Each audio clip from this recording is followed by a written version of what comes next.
Chúng ta sẽ ngắm chân dung của ông Vương Chính Đức đầu tiên. Đây chính là chân dung của ông Vương Chính Đức.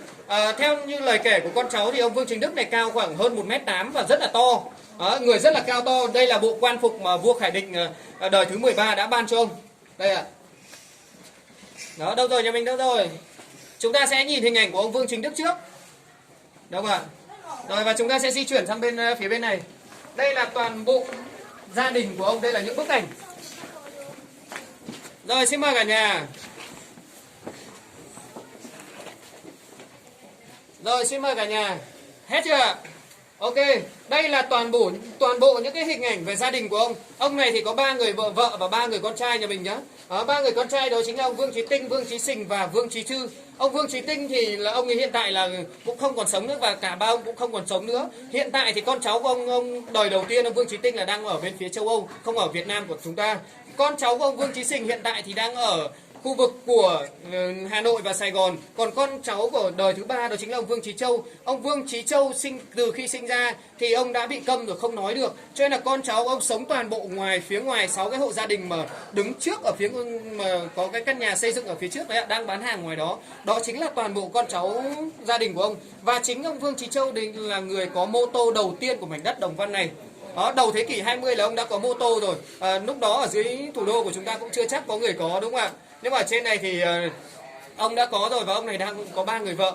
Đó, 3 người vợ có một người thì là ở 2 người thì là ở khu vực trên dân tộc ở trên này và một người quê gốc, người con mẹ thì gốc Hoa nhưng mà bố thì lại ở Hà Đông, làng lụa Hà Đông của chúng ta. Đó, thì đây chúng ta sẽ ngắm toàn cảnh hình ảnh của con cháu ở đây. Để chúng ta chiêm ngưỡng ở đây luôn và chúng ta sẽ đi vào cái khu cuối cùng để cho nhà mình có thời gian chúng ta chụp hình và tham quan, đúng không ạ? Nhà mình sẽ nhìn sang bên này cái ban thờ gia. Đây chính là ban thờ gia tiên của đồng bào dân tộc người Mông. Đây là truyền thống của họ bởi vì chúng ta cũng chưa đi thăm nhà cổ Pao. Đó là lý do lúc nãy em Vũ có nói với nhà mình là chúng ta không ngồi ở bậc thềm cửa, đúng không ạ? Bởi vì nó sẽ là quay mông vào cái gia tiên của họ. Duy nhất chỉ có của ông vua Mèo thôi, ông Vương Chính Đức là có cái ban thờ này. Còn tất cả các gia đình khác không có, chỉ có cái chỗ giấy bản gắn mấy cái lông gà kia thôi. Khi mà trong gia đình có một người mất á, thì chính tay cái người phụ nữ trong gia đình đó sẽ phải làm cái giấy bản này. Và cái ban thờ này người ta gọi là sử ca. Đó, khi mà có người mất người ta chỉ để một tờ giấy bản treo cộng với 3 cái nhúm lông gà thôi. Và cứ ngày 30 Tết hàng năm người ta sẽ lại thay cái tờ giấy này.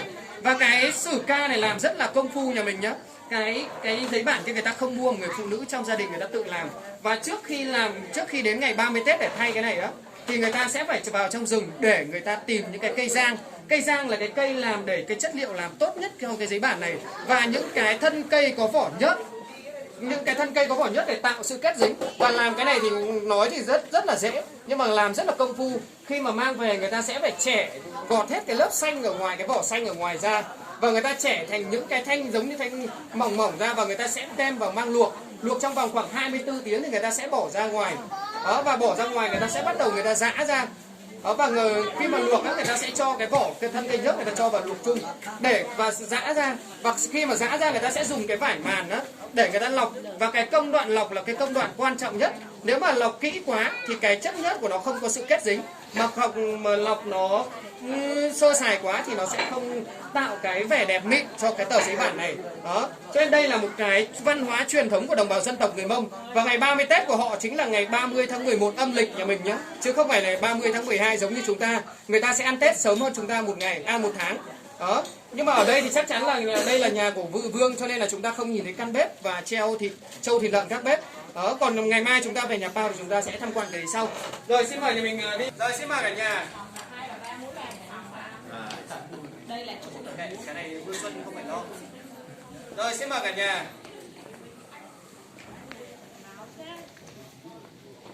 Toàn khác thôi. Rồi đây là khu cuối cùng, đây là hậu dinh và cũng là khu quan trọng nhất của nhà dinh thự nhà họ Vương. Cái khu vực này là khu vực tiếp khách của ông Vương Chính Đức, bởi vì trên này là khu vực bàn đèn hút thuốc phiện. Bây giờ chúng ta thì là không được hút thuốc phiện thôi, chứ ngày xưa thì được thoải mái. Bởi vì cây thuốc phiện là cây gắn liền với đời sống của họ, và cây thuốc phiện chính là cái cây mà giúp cho ông ấy giàu lên. Và ông xây được cái tòa dinh thự này cho nên ngày xưa thuốc phiện thì thoải mái nhà mình nhé, chứ không bây giờ đây bảo là ông hút thuốc phiện ông ấy vi phạm pháp luật, không có. Và cuối cùng đây là kiến trúc của Pháp. Đây là cái không phải nhân công của chúng ta làm nhà mình nhé. Đây là theo công nghệ của Pháp rồi. Bên Pháp người ta lúc đó là nhân công của Pháp người ta làm. Cho nên là ở đây có 3 lối kiến trúc từ Trung Hoa, từ người Mông và đây cuối cùng là Pháp.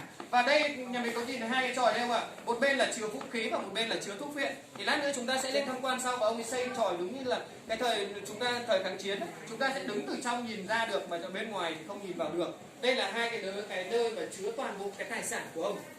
Nhưng tài sản của ông thì không để ở đây mà ông ấy để cả bên phó bản của con trai thứ hai là ông Vương Chí Sình nữa. Đó, như em Vũ đã kể cho nhà mình rồi. Và bây giờ sẽ là cái thời gian để cho nhà mình tham quan khoảng 10 đến 15 phút chúng ta chụp hình, đúng không ạ? Anh đây giải thích cho nhà mình cái này nữa. Đây là cái bể đá ông đục từ tảng đá nguyên khối. Có hai tài liệu ghi chép về cái này. Một là đó chính là ông đục cái tảng đá này để cho các bà vợ tắm sữa dê. Hai nữa đó chính là cái tài liệu đó chính là trong bể nước trong gia đình của mỗi đồng bào dân tộc người Mông luôn luôn có cái bể nước và người ta nói rằng đây là cái bể nước ở trong bếp, bê ra ngoài này. Và ngày trước thì cũng cái bể này cũng không phải để ngoài này mà để trong bếp nhà mình nhá. Đó chứ không phải là bà nào cũng ra đây ngoài này bà tắm đâu. Đó. Bây giờ bê ra ngoài này để cho du khách tham quan thôi, đúng không ạ? Đó, vâng, bây giờ thì chúng ta sẽ tham quan đến 9 giờ. 9 giờ thì mình ra xe nhé.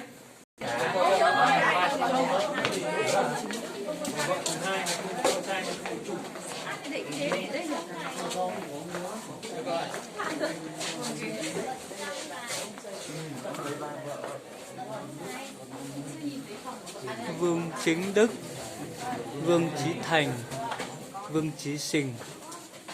Ông Vương Chí Thành, Vương Chí Sình.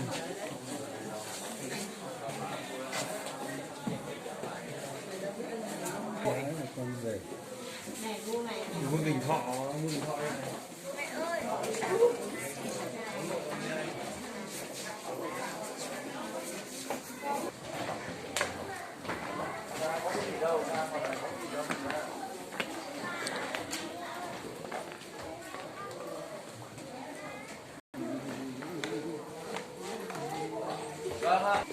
và Vương Chí Thành hay tên khai sinh là Vương Chí Sình thì được làm chủ tịch đầu tiên của huyện Đồng Văn, và sau đó thì trụ sở của Ủy ban nhân dân huyện Đồng Văn được chuyển lên thị trấn Phó Bản. Và các bác nhìn hai cái chân cột này, hai chân cột hai bên này hình quả đúng là hình quả anh túc luôn ạ. Nó làm bằng bùn đá nguyên khối, và ngày xưa thì người ta dùng 1000 cái đồng bạc trắng hoa xòe Đông Dương đấy để người ta đánh bóng hai cái quả anh túc này, đánh bóng ở chân cột này. Bởi vì là khi mà người ta dùng cái đồng bạc đấy người ta đánh bóng ấy, thì là nó sẽ cái ánh bạc của cái đồng tiền nó ám vào hai cái tảng đá này và nó tạo ra hai cái chân cột trắng, bạc trắng luôn ạ. Đến bây giờ mình nhìn nó vẫn còn cái ánh bạc luôn. Đấy thì tổng cộng cái dinh thự này là có 62 gian phòng lớn nhỏ khác nhau. Thì cái gian là tiền dinh này dành cho lính hầu cận và người hầu ở. Còn mình đi vào cho gian trung dinh này thì là cái mục trên kia, cái chỗ kia là ông Vương Chính Đức, ông ấy ngồi xử án ạ. Ông ấy sẽ bắt ghế và mặc áo bào ngồi bên kia, và người phạm tội sẽ quỳ cái sân này. Em xin mời mình đi tiếp vào bên trong trung dinh ạ.